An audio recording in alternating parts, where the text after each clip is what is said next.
মুহূর্তে আমরা দাঁড়িয়ে আছি একটি গরুর খাটালে।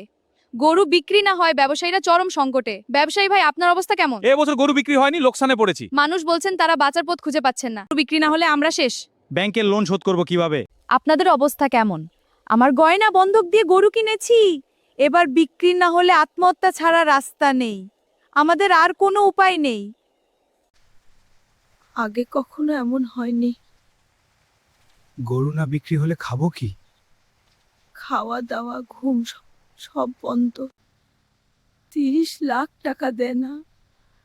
গরু বিক্রি না হলে পথে বসে যাব। লোন নিয়ে ব্যবসা করেছি।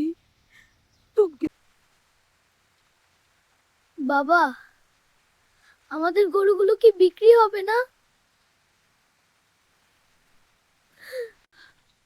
ভুসির দোকান বাকি দিচ্ছে না। গরুগুলো না খেয়ে আছে, এদের খাবার দেব কিভাবে?